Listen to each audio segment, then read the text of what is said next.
Hello, welcome back. ഇന്നത്തെ ചെറിയ വീഡിയോയിൽ നമ്മൾ ഡിസ്കസ് ചെയ്യാൻ വേണ്ടി പോകുന്നത് നമ്മുടെ +2 അക്കൗണ്ടൻസിയിലെ കമ്പ്യൂട്ടറൈസ്ഡ് അക്കൗണ്ടിങ്ങിലെ പ്രാക്ടിക്കൽ വർക്ക്. നിങ്ങൾ തംബ്നെയിൽസിലൊക്കെ കണ്ട പോലെ തന്നെ പ്രാക്ടിക്കൽ ലാബ് വർക്കുമായി ബന്ധപ്പെട്ട് അതിൽ നിന്ന് എത്ര മാർക്ക്, എങ്ങനെയാണ് അഗ്രിഗേറ്റ് നമുക്ക് ടോട്ടലി +2 മാർക്ക് വരുന്നത്, ഈ രീതിയിലുള്ള എല്ലാ കാര്യങ്ങളും ഈ ചെറിയൊരു സമയം കൊണ്ട് നമ്മൾ ഡിസ്കസ് ചെയ്യാൻ വേണ്ടി പോവാണ്. സോ സമയം കളയാതെ നേരെ നമുക്ക് എന്ത് ചെയ്യാം, നമ്മുടെ വീഡിയോയിലേക്ക് പോകാം. സോ നമുക്കറിയാം നമ്മുടെ കമ്പ്യൂട്ടറൈസ്ഡ് അക്കൗണ്ടിങ്ങിലെ 6 ചാപ്റ്റേഴ്സ് ആണ് നമ്മുടെ കമ്പ്യൂട്ടറൈസ്ഡ് അക്കൗണ്ടിങ് ഉള്ളത്.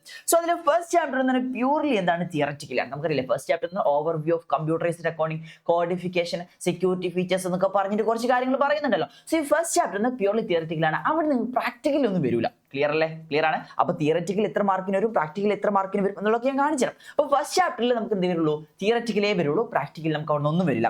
എന്നാൽ സെക്കൻഡ് ചാപ്റ്ററും തേർഡ് ചാപ്റ്റർ എന്ന് പറയുന്നത് അത് സ്പ്രെഡ്ഷീറ്റുമായി ബന്ധപ്പെട്ട. സെക്കൻഡ് ചാപ്റ്റർ എന്ന് പറയുന്നത് നമ്മൾ പ്രീ ഡിഫൈൻഡ് ഒരുപാട് ഫംഗ്ഷൻസുകൾ, തേർഡ് ചാപ്റ്ററിൽ നമ്മൾ അതുമായി ബന്ധപ്പെട്ട് ബിസിനസ് ആപ്ലിക്കേഷൻസുകൾ, പേറോളിൻ്റെത്, അതേപോലെ തന്നെ അസറ്റ് അക്കൗണ്ടിങ്, ഡിപ്രീസിയേഷൻ കാണുന്നത്, അങ്ങനെ നമ്മൾ പറഞ്ഞിട്ടില്ലേ. So second and third chapter എന്ന് പറയുന്നത് നമ്മുടെ ലിബ്രെ ഓഫീസ് കാൽക്ക് പോയിട്ടുള്ള നമ്മുടെ സ്പ്രെഡ്ഷീറ്റിനെ പറ്റിയിട്ടാണ് നമ്മുടെ സെക്കൻഡ് ചാപ്റ്ററും തേർഡ് ചാപ്റ്ററും വരുന്നത്. തിയററ്റിക്കലി കുറച്ച് മാർക്കിന് ചോദിക്കും, അതേപോലെ തന്നെ എവിടെ നിന്ന് ചോദിക്കും, നമ്മുടെ ലാബ് വർക്കിനും വരും. എത്ര മാർക്ക് എന്നൊക്കെ ഞാൻ പ്രൊപ്പോർഷൻ ഒക്കെ കാണിച്ചു തരാം.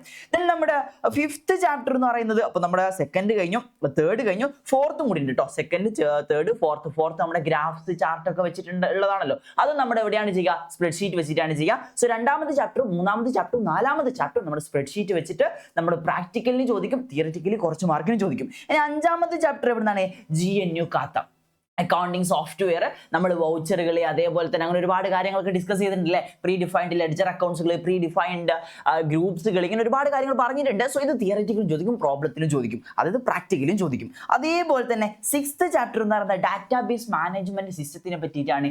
ഇവിടുന്ന് നമുക്ക് എന്തുണ്ടാകും, പ്രാക്ടിക്കലിയും എക്സാമിന് ചോദ്യങ്ങൾ ഉണ്ടാകും, അതേപോലെ തന്നെ തിയററ്റിക്കലി നമ്മൾ എഴുതുന്ന എക്സാമിന് ചോദ്യങ്ങൾ ഉണ്ടാകും. സോ ഇതാണ് നമ്മുടെ 6 ചാപ്റ്ററിനെ പറ്റിയിട്ട് ഒരു ഓവറോൾ ഐഡിയ എന്ന് പറയുന്നത്. സോ ഫസ്റ്റ് ചാപ്റ്റർ തിയററ്റിക്കലി മാത്രമാണ്, നമുക്ക് എവിടെ ചോദിക്കൂല, പ്രാക്ടിക്കലി ചോദിക്കൂല. സെക്കൻഡ് ചാപ്റ്ററും തേർഡ് ചാപ്റ്ററും ഫോർത്ത് ചാപ്റ്ററും ഏതുമായി ബന്ധപ്പെട്ടതാണ്, സ്പ്രെഡ്ഷീറ്റുമായി ബന്ധപ്പെട്ടതാണ്. തിയററ്റിക്കലും ചോദിക്കാം, അതേപോലെ തന്നെ നമ്മുടെ പ്രാക്ടിക്കൽ ലാബ് വർക്കിനും ഉണ്ടാകും.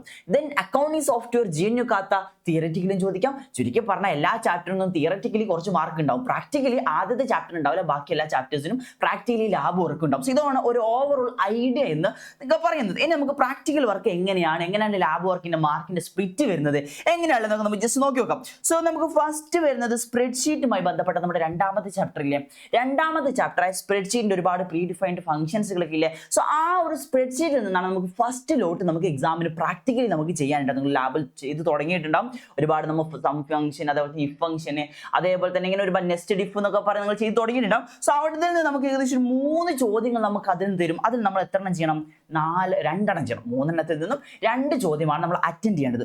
ഓരോന്നിനും നമ്മൾ ആദ്യം പ്രാക്ടിക്കൽ വർക്ക് എഴുതുന്നതിന് മുമ്പ് നമ്മൾ എന്ത് ചെയ്യുന്ന അറിയോ, നമുക്ക് കുറച്ച് ആൻസർ ഷീറ്റ് ഉണ്ടാവും, അതിൽ നമ്മൾ അതിന്റെ പ്രൊസീജിയേഴ്സ് ചെയ്യും. സ്റ്റെപ്പ് 1, സ്റ്റെപ്പ് 2, ആപ്ലിക്കേഷനിൽ, ഓഫീസിൽ, ലിബ്രെ ഓഫീസ് കാൽക്ക്, ഇങ്ങനെ സ്റ്റെപ്പ് ബൈ സ്റ്റെപ്പ് ആയിട്ട് നമ്മൾ എന്തെങ്കിലും എഴുതി കൊടുക്കണം. അതിനാണ് നമുക്ക് എന്ത് മാർക്കുള്ളത്, നമ്മുടെ റെക്കോർഡ്സിലൊക്കെ ചെയ്യുന്നുണ്ടല്ലോ, ഈ 4 മാർക്ക് വീതം നമുക്ക് അതിന് കിട്ടും. 2 പ്രോബ്ലം ആണ്, 2 നമ്മൾ ഇവിടെ അറ്റൻഡ് ചെയ്യുന്നത്. സോ 4 മാർക്ക് വീതം നമുക്ക് അങ്ങനെ കിട്ടും. അതേപോലെ തന്നെ ഇത് നമ്മൾ കമ്പ്യൂട്ടറിൽ ചെയ്തിട്ട് അതിന്റെ ഔട്ട്പുട്ട് നമ്മുടെ ഇൻവിജിലേറ്റേഴ്സിന് കാണിച്ചു കൊടുത്താലോ 2 മാർക്ക് അതിനും കിട്ടും. സോ നിങ്ങൾ ഇവിടെ 2 എണ്ണമാണ് അറ്റൻഡ് ചെയ്യുന്നത്, ആ 2 എണ്ണത്തിൽ നിന്ന് ഒന്നിന്റെ പ്രൊസീജിയർ എഴുതി അതിന്റെ ഔട്ട്പുട്ടും കാണിച്ച 6 മാർക്ക്. ഇതേപോലെ തന്നെ നമുക്ക് എന്തുണ്ട്, 3 എണ്ണത്തിൽ 2 ചെയ്തിട്ടുണ്ടെങ്കിൽ 6 6 12 മാർക്ക് കിട്ടും. ഇതാണ് സ്പ്രെഡ്ഷീറ്റിന്റെ രണ്ടാമത്തെ ചാപ്റ്ററുമായി ബന്ധപ്പെട്ട് നമുക്ക് വരുന്നത്. ഇനി മൂന്നാമത്തെ ചാപ്റ്റർ ഇല്ലേ, യൂസസ് ഓഫ് സ്പ്രെഡ്ഷീറ്റ്, അതേപോലെ തന്നെ ഗ്രാഫ്സ് ആൻഡ് ചാർട്ട്, 4ാമത്തെ ചാപ്റ്റർ. ഈ 2 ചാപ്റ്ററിൽ നിന്നായിട്ടും ചാർട്ടുമായി ബന്ധപ്പെട്ടതും, അതേപോലെ തന്നെ 3ാമത്തെ ചാപ്റ്ററായിട്ടുള്ള നമ്മുടെ അസറ്റ് അക്കൗണ്ടിങ്, പേറോളുമായി ബന്ധപ്പെട്ട DA+, സാലറി പ്ലസ്, അങ്ങനെ സംഭവം, നമ്മൾ സാലറി കമ്പ്യൂട്ട് ചെയ്യുന്ന സംഭവം ഉണ്ടല്ലോ. സോ അതുമായി ബന്ധപ്പെട്ട് നമുക്കൊരു 3 ചോദ്യം തരും. അതിൽ നിന്ന് നമ്മൾ എത്ര അറ്റൻഡ് ചെയ്യേണ്ടത്, 2 ചോദ്യമാണ് അറ്റൻഡ് ചെയ്യുന്നത്. ഇവിടുന്ന് നമുക്ക് പ്രൊസീജിയറിന് 3 മാർക്കും ഔട്ട്പുട്ടിന് 1 മാർക്കും, അങ്ങനെ 4 മാർക്കാണ് ഒരു ചോദ്യത്തിൽ നമുക്ക് മുഴുവനായിട്ട് കിട്ടുക. പ്രൊസീജിയർ മീൻസ് നമ്മൾ എഴുതി കൊടുക്കണം ഇൻവിജിലേറ്റേഴ്സിന്, അതാണ് കേട്ടോ. അത് 2 കറക്റ്റേ നമുക്ക് ഈ മാർക്ക് കിട്ടും. ഔട്ട്പുട്ടിന് പ്രത്യേക മാർക്ക് ഉണ്ട്, ശ്രദ്ധിക്കണം. അപ്പോൾ അതേപോലെ തന്നെ നമുക്ക് 2 ചോദ്യം അങ്ങനെ ക്ലിയർ ചെയ്ത് കഴിഞ്ഞാൽ ഇവിടം വരെ നമുക്ക് ഓക്കെ ക്ലിയർ ആയില്ലേ. അടുത്ത് GNU കാത്തയിൽ നിന്ന് നമുക്കൊരു ചോദ്യം ഉണ്ടാവും. GNU കാത്ത ഓർമ്മയില്ലേ, GNU കാത്ത നമ്മൾ ചെയ്ത് തുടങ്ങി, പലരും ചെയ്ത് തുടങ്ങിയിട്ടുണ്ട്, ചെയ്യാത്ത ആൾക്കാർ ഇപ്പൊ ചെയ്ത് തുടങ്ങും. GNU കാത്ത നമ്മുടെ അക്കൗണ്ടിങ് സോഫ്റ്റ്വെയർ നമുക്ക് വൗച്ചറുകൾ എഴുതാനും, അതേപോലെ ലെഡ്ജർ അക്കൗണ്ട്സുകൾ ഉണ്ടാക്കാനും, അതേപോലെ തന്നെ ബാങ്ക് റീകൺസിലേഷൻ സ്റ്റേറ്റ്മെന്റ്സുകൾ, അങ്ങനെ ഒരുപാട് കാര്യങ്ങളുണ്ടല്ലേ. നമ്മുടെ ട്രയൽ ബാലൻസ്, അങ്ങനെ ഇതിലുള്ള ഒരുപാട് കാര്യങ്ങൾ നമുക്ക് ഫൈനാൻഷ്യൽ സ്റ്റേറ്റ്മെന്റ്സ് ഒക്കെ നമ്മുടെ GNU കാത്ത വെച്ച് കണ്ടുപിടിക്കാൻ വേണ്ടി പറ്റും. സോ അതിൽ നമുക്കൊരു ചോദ്യം ഉണ്ടാകും. 4 മാർക്ക് പ്രൊസീജിയറിനും കിട്ടും, 2 മാർക്ക് ഔട്ട്പുട്ടിനും, അങ്ങനെ 6 മാർക്ക് GNU കാത്തയിൽ നിന്ന് എന്തായാലും നമുക്ക് ഉണ്ടാവും. Next last DBMS, database management സിസ്റ്റത്തിൽ നമുക്ക് എന്തുണ്ടാവും, ഒരു ചോദ്യം ഉണ്ടാവും. സെയിം നമുക്ക് പ്രൊസീജിയറിന് 4 മാർക്കാണ്, ഔട്ട്പുട്ടിന് എത്ര മാർക്കാണ്, 2 മാർക്കാണ്. അങ്ങനെ 6 മാർക്ക്. ഇങ്ങനെ നമുക്ക് ടോട്ടലി 32 മാർക്കാണ് നമുക്ക് എവിടുന്ന് കിട്ടാനുള്ളത്.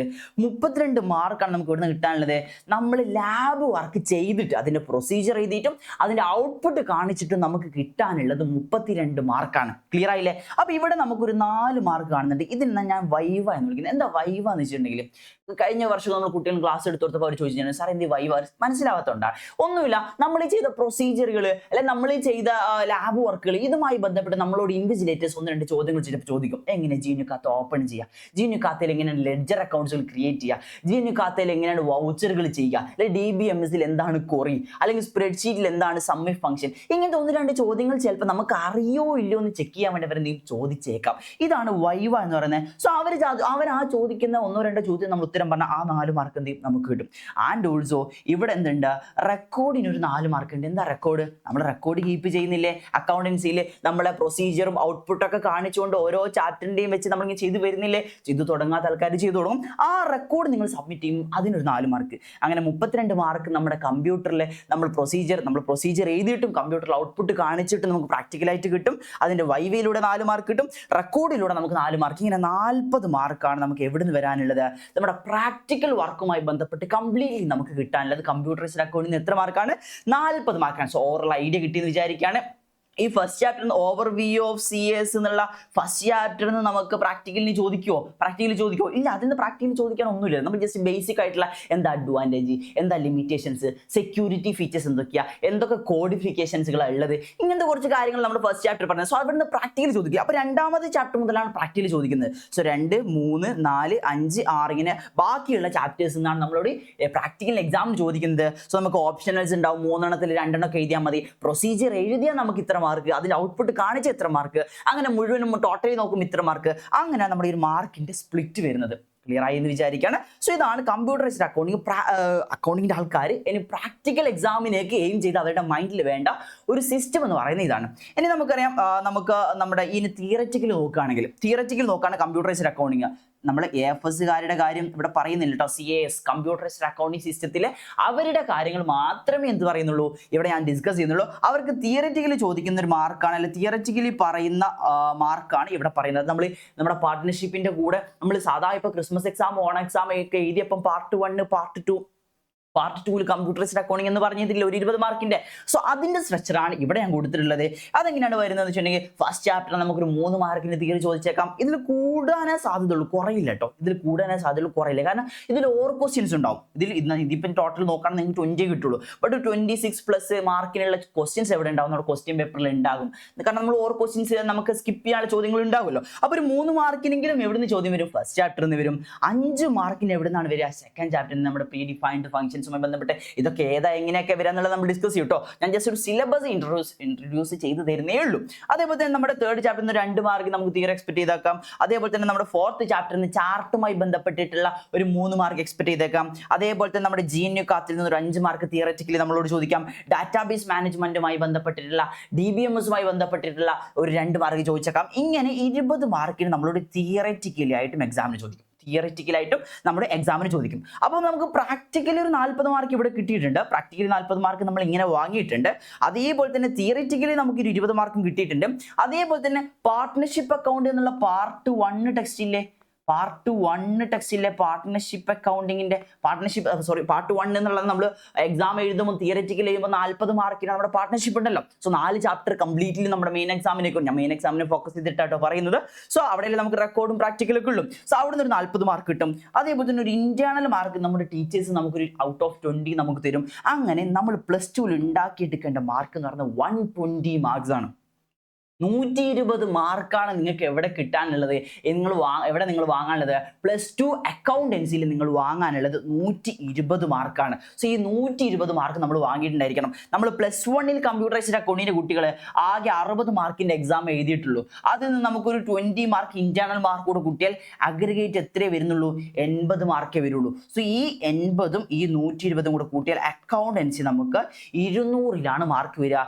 ഈ 200ൽ ഒരു 180 എത്തിയാൽ നമ്മൾ A+ A+ലേക്ക് എത്തി. നമ്മൾ 200-ൽ 200 +1 നമുക്ക് A+ ജസ്റ്റ് പോയിട്ടുണ്ടെങ്കിലോ അല്ലെ കുറച്ച് മാർക്ക് കുറഞ്ഞിട്ടുണ്ടെങ്കിലോ നമ്മൾ എന്ത് ചെയ്യും 120 മാർക്സ് വാങ്ങും. ആ 120 മാർക്സും കൂടി കയറുമ്പോൾ അഗ്രഗേറ്റ് നമ്മുടെ A+ലേക്ക് എത്തിക്കോളും, ടോട്ടൽ മാർക്കിലേക്ക് എത്തിക്കോളും. സോ നമ്മുടെ എന്താണ് പ്രാക്ടിക്കൽ എക്സാം, ഈ പ്രാക്ടിക്കൽ എക്സാമായി ബന്ധപ്പെട്ടുള്ള സിലബസുകൾ എങ്ങനെയാണ് ചോദ്യങ്ങൾ വരുന്നത്, എങ്ങനെയൊക്കെയാണ് ഉള്ളത്, നമ്മുടെ മാർക്കിന്റെ സ്ട്രക്ചർ എന്താണ്, ഈ ഒരു കാര്യമാണ് ഞാൻ ഈ ഒരു ചെറിയ വീഡിയോയിൽ ഡിസ്കസ് ചെയ്തിട്ടുള്ളത്. I hope you clear all about it. So എന്തെങ്കിലും സംശയം നിങ്ങൾ കമന്റ് ബോക്സ് ചോദിക്കാം, ഞാൻ റീപ്ലൈ തരുന്നതായിരിക്കും. So see you next video.